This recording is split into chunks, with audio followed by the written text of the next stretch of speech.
Everyone. Welcome to the Tom's Hardware Podcast for today, December 5th, 2023. As always, I'm Tom's Hardware Editor-in-Chief, Avram Pillage, joined, as always, by Associate Editor Les Pounder, Raspberry Pi expert Ash Hill, and our very special guest, Paul from Pimoroni, here to talk to us about really exciting new Pimoroni product. There's so many exciting Pimoroni products. I'm trying to figure out which ones, maybe we should talk about this as part of our show, which ones that everyone should put on their holiday wish list this year. Because I always put some Pimoroni stuff on my wish list for my relatives so that they don't buy me socks or something like that. Um, so, uh, thank you so much for joining us, Paul. Today, what's the most exciting new product that you guys are working on? This week it's Yukon. It's kind of the more grown up robotics platform that Chris has made, and it's releasing this week. So I've seen that's that currently firsthand. That's a nice piece of kit. It's amazing what it can do in such a small package with all the little add-ons. Yeah, it's good for heating your home at full whack. It's like 6 amps at 20 volts or something stupid. So there's a lot of power that can go through there. Yeah, but it's not just robots, is it? You can connect lights to it, audio systems to it. So it's like, Yep. jack of all trades. Turn things on and off that are kind of low voltage stuff. It's a bit of a beast. Audio, so you can do whoops. Chris has had like a subwoofer the size of my head on there. Lovely. Wow, fantastic. So obviously another thing that folks are really excited about is the new NVMe hat. Yep. How is that coming? Can folks buy that yet?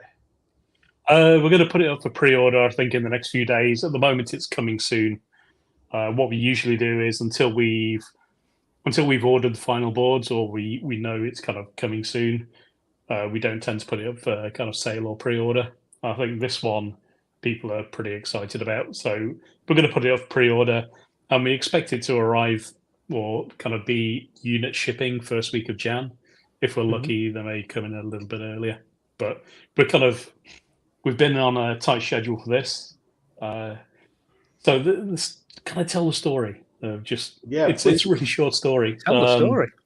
Yeah. So there's been kind of people looking at the PCIe and waiting for the spec to be published, and eventually people just started counting wires and following the traces. And the kickoff for me was I'd seen kind of an alpha pinout, which was a small GIF about this big, which was very early, I think, and slipped out because somebody posted it when they shouldn't have. Oops. And then it was, I think it might have a couple of things that are wrong anyway because it's very early. And then I think M1GO posted a reverse engineering video and a little blog of it. And that was the thing that went to me. It's like, why am I sitting around on this? I'm kind of not going forward with it, but we should really do something with this. And so we did, yeah. And about, 3-4 weeks ago now, we did our first commit, sent off for the proto boards. I went on holiday for 2 weeks, came back, and people were so busy making Pimoroni stuff for Black Friday, I actually had to sit down and hand assemble these myself. It's sad times. Wow. And 100% of them have worked. It's amazing. Have they got any spelling mistakes? They've all got the same spelling mistake. Like 10, 11 years now, I still can't spell raspberry. Yeah, I spelled it how it sounds, and nobody spotted it because we sent it off for protos. Let's see. Can you actually see it on the? I think you can. A raspberry. Is that some sort of alcoholic wine, perhaps? That's it. Yes. Lovely pear confection. Yeah, They'll be worth a fortune in years to come. That's it. We're going to send them out to kind of the great and the good people who do interesting things. I think people like yourself, Les, Bromley Cooking. Thank you. A few people expressed interest. Send them on Jeff's way, obviously, and he can kind of hang out on the wall because he's setting up business at the moment. But he's the power in this water when it comes to PCI on the Raspberry Pi. Yeah, Nice. That's great. So, Les, you have one of these right now, correct? Not one of these. No, I have a Pineberry Pi. Ah. So I have a competitor. So Oh. they were first to the Ooh. market, and they're an interesting board. I'll quickly show you what I've got on the overhead camera. So here we go. So there is they're called top and bottom. So they're called hat drives. Hat drive top, hat drive bottom. So plugged in right now is the bottom board. That really should be underneath, but I'm testing some bits and pieces right now. And here is the top board. Let's get it out of the way. There we go. The top board is literally a hat. It goes on top with an extension header, and it uses a PCIe connection on the side here to get power and data. And I've got at the moment a 2242 maker disk, 128 gig. This is PCI Gen 3. That's a Gen 4. These will support up to Gen 3, and unofficially the Pi PCIe connection will support Gen 3. And Guru, you can correct me if I'm wrong on this, mate. It will support it, but it's not officially ready It's not for officially it. kind of sanctioned or tested. I've not had it fail yet for me. Yeah, I've been on using drives. it with Gen 3. In fact, the prompting seen in the bottom right of the screen, it's just tailing the config file that says I've got Gen 3 enabled. And if I run this command now to run DD, it's going to test the throughput of the drive. Just going to send the data to dev null until it runs out of space on the drive, and then it'll stop. But we can see, wow, that's faster than what I got previously. 1.5 gig per second. Going down to 1.2. Let it stabilize a little bit. We'll just talk amongst ourselves about how wonderful this is. But it just shows how we've got PCIe connections on a Pi that are actually useful and have a bit of speed to them. We can now do proper things with them. So I'm pulling about a gig. It's going down a bit. So we'll say 900 meg is a good average on this for a very quick and dirty test. What you find is it will use caching first off and be incredibly quick. Yeah. Because I think that's theoretically more than the bus can actually do. Yeah. But you generally find in real world use, it's kind of 600 to 800 megabytes per second, depending on the drive and what mood it's in on Gen 3. And about half that for Gen 2.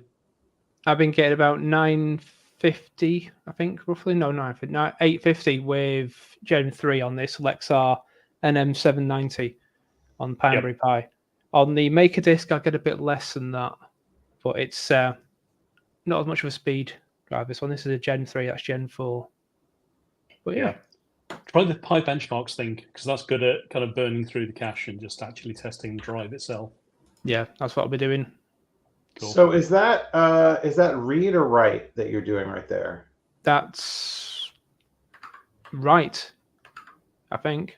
Read, isn't it? Because you're sending. You're sending it to null, right? Oh, it's going to null. Yes, it's read. Yeah, sorry. So is it the same with write? We'll find out. I'm still going through the tests. Yeah, because I guess it doesn't matter because the drive is capable of more than that in either case, right? In either case, you should be getting more. But it's interesting to me because then maybe with a SSD, usually the read speed is a little better than the write speed. But on the other hand, it's probably these drives are probably rated for like 2.5 or even a PCIe 3 drive is usually rated for 2.5 to 3,000 megabytes per second, and that's more than the interface than this interface looks to be handling. But still more than SATA, because the SATA you would get 500 to 600 megabyte per second, so you're getting a benefit of NVMe as opposed to just a SATA drive. And if via USB, I think the best that we've seen is something like 300 or 400. Is that about right? If you connect an SSD via an enclosure or something like that. Yeah, because the USB 3, I think it's 5 gigabits per second. So it's roughly the same kind of throughput as a Gen 2 PCI Express, but it has the overhead of all the USB packets. Right. So and the bus going on. In other words, this is definitely the fastest way storage that you can do on a Raspberry Pi. So the fastest Pi gets the fastest storage. Yeah. Yeah, I think if you're looking at the benchmarks on Pi benchmarks, it's looking like it's the fastest on kind of any SBC ARM out there. The numbers are really good. The latency is amazing. Are you able to boot off of it yet? Have Yep. either of you been able to boot off of it? Yeah. Is it affected boot speed at all, or that's not really the bottleneck? I've got about 18 seconds boot time, approximately. About the same as SSD at the moment, so I think that's not drive related. That's just the Pi doing its thing, but early days yet. Yeah, I think even with a micro SD card, we're seeing 18 or 19 seconds, so I don't think you're getting a boot speed benefit. But general performance of like an OS level, it's a lot snappier. So I can load Chromium and I can load pages in Chromium really quickly. That makes a big difference. You can with just a SDR 104 compatible micro SD card. They're pretty quick, but this is just another level quicker. So it just feels more like we've got a low power ARM based desktop computer now. Yeah. So that's really excellent. I think everyone is excited and looking forward to being able to do this with their Pis. Do you have a recommended NVMe SSD? I mean, the one you were using was I think a 2230 size, correct? For myself or Paul? Yeah, I mean, do either of you have one that you recommend? You certainly recommend using a shorter one, right? It depends. If you've got for us, you can use any size up to 2280. It doesn't matter.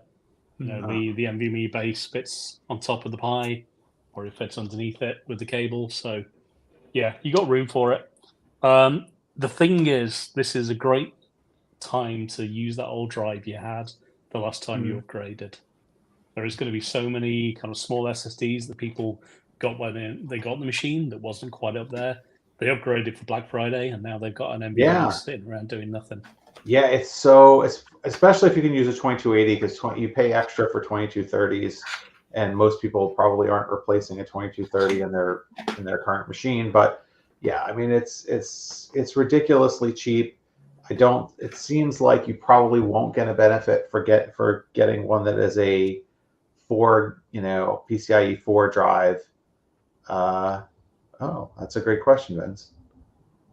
So will there be a case that fits the base and the Pi?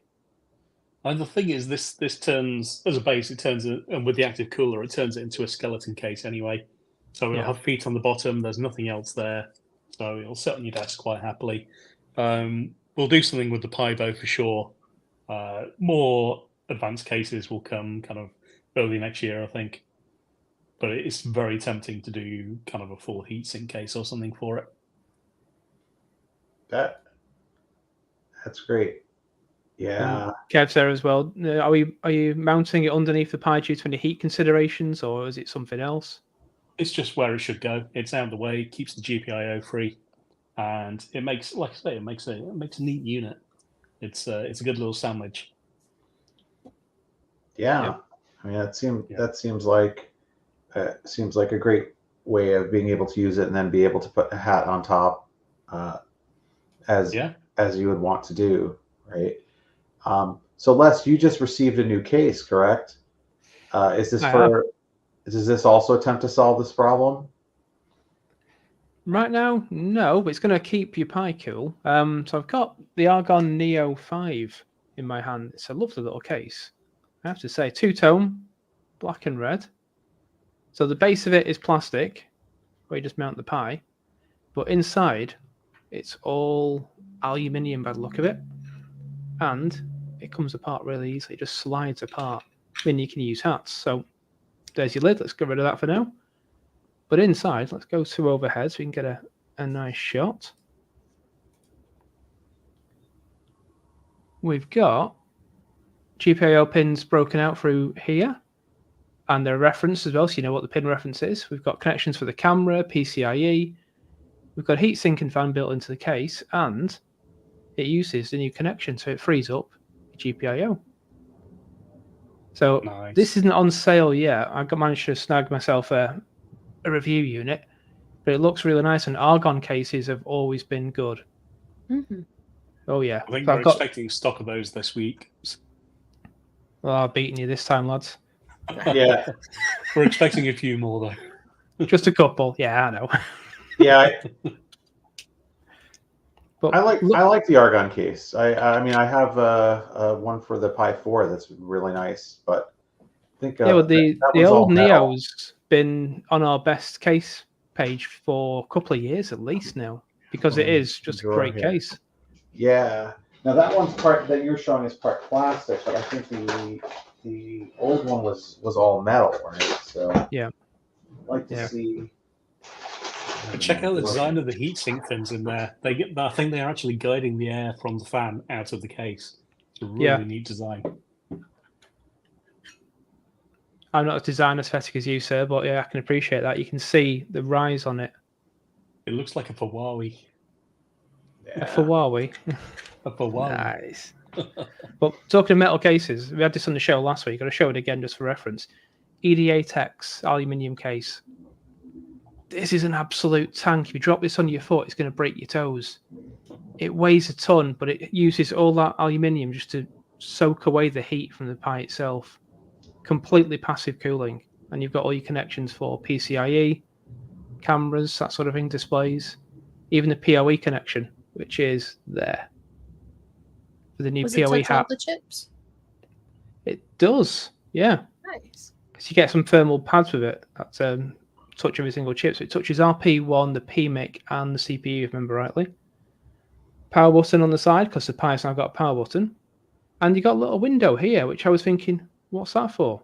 But that's where the Wi-Fi is. So there's a plastic window for the Wi-Fi to get out. Because obviously you've got a big slab of aluminium. Like Anders says in the chat, aluminium is just going to soak away all of your Wi-Fi. So that little window means you're going to get on the internet. I mean, you say that, but with the aluminium heatsink cases, we always find that they did very little. They didn't attenuate that much. We don't know whether it was design or whatever, but yeah. Nature finds a way. Yeah, that's really cool. So we're starting to see some more innovation around Pi 5 cases and Pi 5 cooling. Yeah. I've got an absolute slew of cooling and cases. So Ice Tower cooler for Pi 5, the big hot rod one. Oh, I can't wait to see that.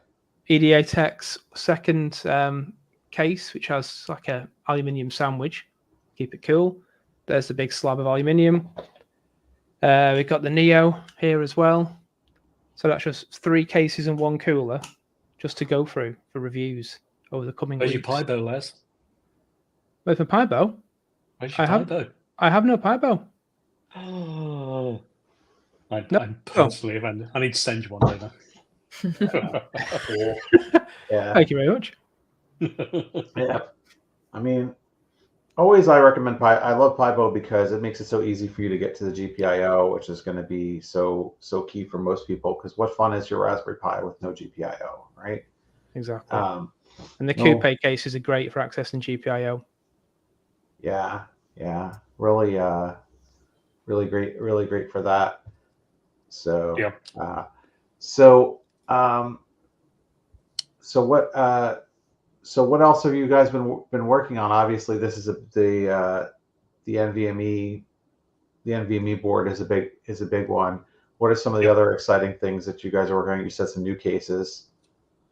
Yeah, we got the like I say, the Yukon releasing this week, which is a baseboard which has all the power control, a lot of protection and things, and the modularity, and RP2040 on there, and then I think it's 10 to 12 modules that do things like motor driving, stepper motor driving, and serial servos. And it's not just your kind of 5-volt stuff. This is 12-volt and onwards. So it's for doing more serious things. I think Chris has a great example. He's run like a 6-foot gantry CNC from it. So it's that kind of level of stuff. If you want to do kind of mini James Bruton level projects. Oh, wow. That is awesome. That is awesome. People are gonna have so much fun with that. We'll have to get Chris on the show for the last show before we break for the holidays. Yeah, a budget at least 4 or 5 hours for him to talk about Yukon. The amount of love he's poured into it. And the thing is, I don't know if you noticed, we've had things like Inventor 2040 and a few of our other robot things, just the level of craft and the level of examples in there, the last couple of years has jumped immensely, and that's down to Chris and his ethos. He's very much a batteries included kind of guy when it comes to examples and things. Yeah. So I've got a question, and maybe this was covered earlier and I missed it. Where does the name Yukon come from? So we want you to think of it like the big SUV of robot driver boards compared to your small 5-volt ones. And, rugged, outdoors, Alaskan countryside, climbing through the snow, All-terrain drive pie. type things. Yeah. That's it. Yeah. I got it, yeah. Yeah. And it's also, the backronym is Universal Connection, because it's modular. But that means nothing. I think John's one is you can do anything with it. Oh, we can tell who's got dad jokes here. Yes. You've outed yourself there, Abram. Yes, all the time. Every time. Dad joke massive. Every time. Oh, yeah. Always the dad jokes. Listen, as long as we have the audience, as long as I have the audience, you got to take advantage of the audience where you have it. Ash, with your little one, you take advantage of the audience while you have before they stop thinking that you're funny, right? Oh, I know. Right? Before they stop, because they'll stop, but enjoy it while it lasts. Speaking of things to enjoy, this is our first show of December, and there were some great projects in November. Ash, you want to talk about some of those? Absolutely. So for those of you who are watching that for some reason are not aware of this, we at Tom's Hardware really like the Raspberry Pi, and all week long we like to cover Raspberry Pi projects. And at the end of the month, we have a whole big list of projects we've been checking out, and so it's nice to go back and revisit some of them again. And here's a list. Or we put together a list of the 10 best projects each month, and here's at least three items off of that list. I don't want to give you the whole list. You can find the full list of Raspberry Pi projects at tomshardware.com, but here's 3 to get you excited. I'm going to switch my screen over here. The first one I wanted to talk about, this is just really cool. We're all excited about the Raspberry Pi 5, but do you even need it if you have a Raspberry Pi 1 that can operate for over 6 years straight? This 10-year-old Raspberry Pi has been not in commission. What's the word I'm looking for? It's been working for over 10 years. And in a screenshot shared by the person who's been using it for their project, you can see that the operating system was installed back in 2013 on November 30th. So it's running on an OS installation that's been up for over a decade. And I think that's really cool. That is cool. And it's a 256 mega RAM version as well. It's just like a little piece of history. It kind of reminds me of that Game Boy that's still running after going through some kind of heat damage. I don't remember what happened. I think it was maybe a war of some kind. Have you guys seen that one? Yeah, I've seen that. I think it was the Gulf War it's involved in. They found it in some debris from an explosion, and it was still running. Isn't that impressive? That's awesome. But though that's the Pi that when everyone was fighting to get one on 29th February, that's the Pi we're all after, that 256 meg version with, a very weak 700 megahertz processor, single core. But we all wanted it because it's like, hey, we can do some cool stuff with this. And we got it and went, let's make a media machine out of it with XBMC. And then we started learning GPIO stuff. And it's what I cut my teeth with, learning how GPIO works, this little board. So it's got a place in my heart, this. It's a nice little thing. And if you're wondering what this particular Pi has been up to for a decade, it's used to monitor temperature from different modules placed around their house. So it's a little bit of a smart home device, which in 2013, that would be pretty cool and useful to have on hand. I think we kind of take that stuff for granted these days. So the next one I wanted to share with you guys is this Raspberry Pi Zero fractal art picture frame. So it displays fractal artwork on an e-ink display, but the Raspberry Pi is used to actually generate the fractal artwork. So it's not just cycling through a folder of images, it's actually generating the fractals that you see on the screen, and it changes slowly over time. So every now and then you'll look up and have something totally different on the screen to look at. And I thought that was pretty neat. And of course, it's an e-ink display, so if the battery dies, you still got something on your wall that looks like artwork. It's not just going to be a blank screen if the power's out or something like that. That's very nice. And the last one I wanted to share with you guys, because I'm kind of a sucker for trackballs. I think they're kind of neat.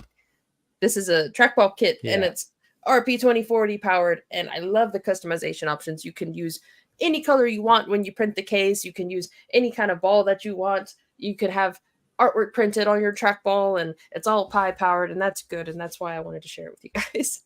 Oh, that's beautiful. Look at that 8-ball. That is very nice.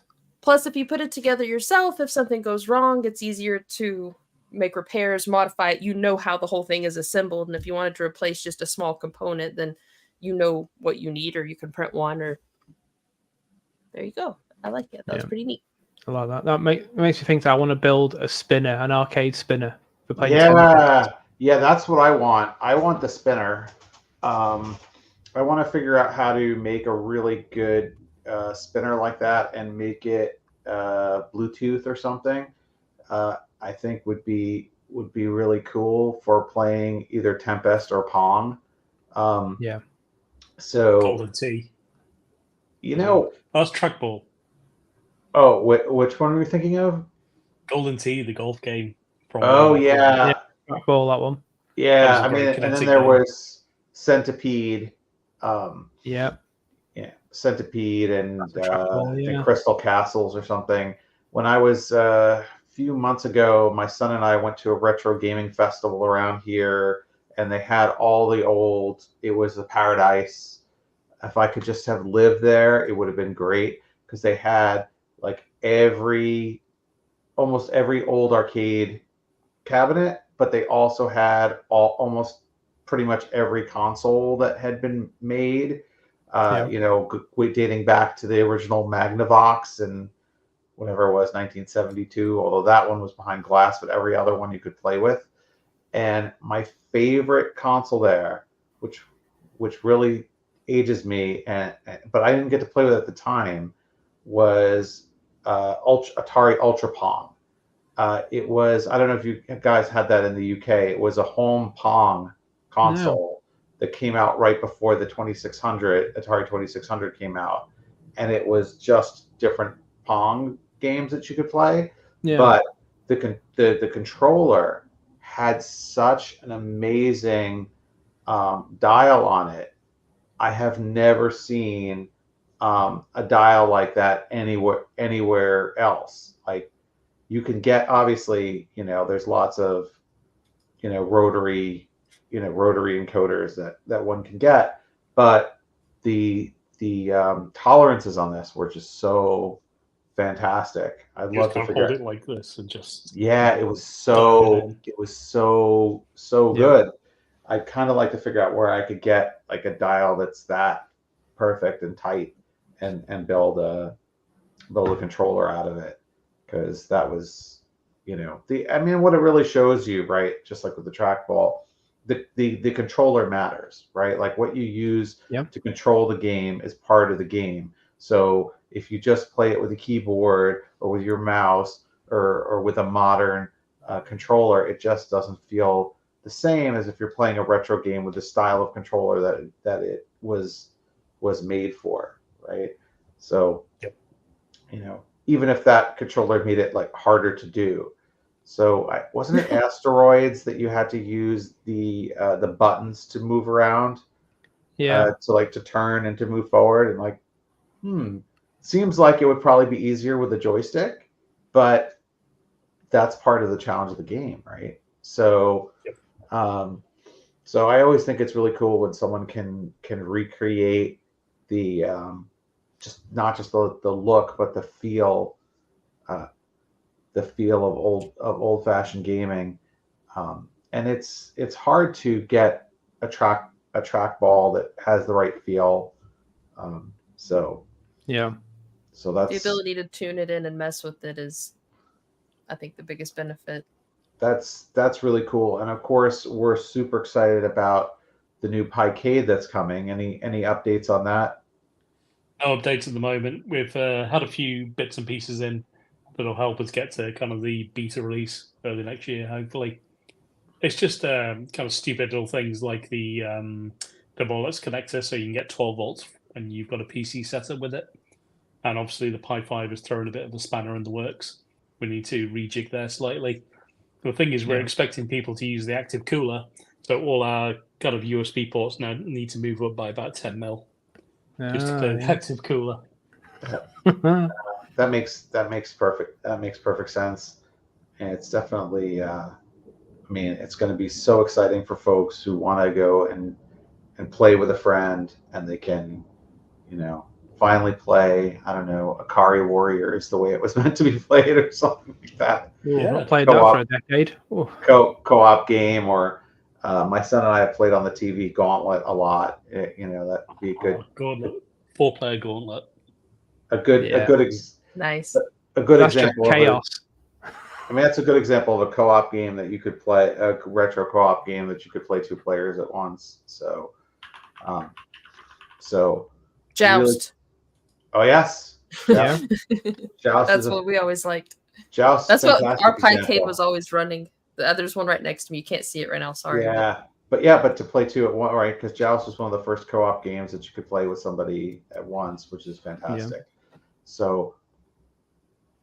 Anyway, lots of great projects, lots of great stuff going on at Pimoroni.com. Encourage everybody to go there and make up your holiday wish list before it's too late for your friends and family to buy you something from there. Yep, we have a Christmas gift guide up now. Just kind of if it can fit in a stocking, deserve it. I'm sorry. Yeah. I mean, what would Les and Ash, what would you recommend folks buy as gifts for other folks from Pimoroni? I think for me, it's the Inventor series for 2040W. I really like, because it's just a simple platform for hacking around. You don't have to worry about screens, that sort of thing. It's there ready to go. You plug in your motors, plug in your sensors, and you can make a pretty competent robot quickly without a lot of fuss. Just go and get some cardboard and some sticky back plastic. Go proper Blue Peter on this. That's a UK TV show where kids make stuff. And you can build something really cool really quickly. And it's all MicroPython. And you've got the Pimoroni's version of MicroPython of all the libraries. It's great. Love it. I say anything that goes with the Pi 5 or my favorite, or these matrix panels that I don't have plugged in right now. Yeah. Just the artwork on the back is it's also part of the fun. It's all right. I don't know who drew it, but it looks so they're beautiful. Fun to play. So I have some specific recommendations. I'm sure Paul does because he works there, but I think the Trillobot kit, while not a brand new product, is a great gift for somebody, provided that they have a Raspberry Pi 4 or they can get it with one, so it's available now. I think the one problem you'll have if you're in the States is you'll need to find another battery, because I don't think the battery can be. Is it correct? The battery can't be shipped internationally. I think it's possibly UPS only, which gets expensive. So, but I have this, and I have to fish it out somewhere, but I bought I have a battery for it actually that I got that fits in that spot here, which is not I don't remember which one this is, but you can find another battery that fits in that spot. It's a great robotics kit to work on with your kids. I also absolutely love the Pico W Smart, the Galactic Unicorn. Great choice. Lots of fun stuff to play with. The slightly more affordable side, I think a Badger makes a wonderful gift for someone. They can wear it. It's not something that you normally would expect, right, to get, and it's totally self-contained. They don't need to already have a Raspberry Pi or anything like that, and you can get it I think slightly less expensive without the Wi-Fi, but I would get it with the Wi-Fi, with the Pico W, so you can do all kinds of cool stuff with that. I think those are some great, very very affordable gifts that you could get somebody from Pimoroni that they can have a lot of fun programming and build, and in the case of the Trillobot, building with Python or MicroPython, great project to work parents with kids or people who just like to mess around. Do you have any other suggestions, Paul? You've covered it there. The Badger is kind of great value as a kit. It's got good stuff in there, and it's just a fun little thing for MIDI development that doesn't feel too sprawling. Yeah, and I mean, it's just something that most people probably don't have in their maker kit. Is if they don't have one already, is a badge that they can wear. So that's really cool, and you don't even have to power it because you could just put whatever you want on its e-ink and wear it around, and then change it later. So that's really neat. Anyway, I want to thank Paul so much for joining us. It's always an honor and a privilege to have you on our show. And thank you so much for making making all of our lives better with these amazing products. We will be back next week on December 12th at the same time, 7 p.m. UK time, 2 p.m. Eastern, with another great guest. And we will see you all then. Bye, everyone.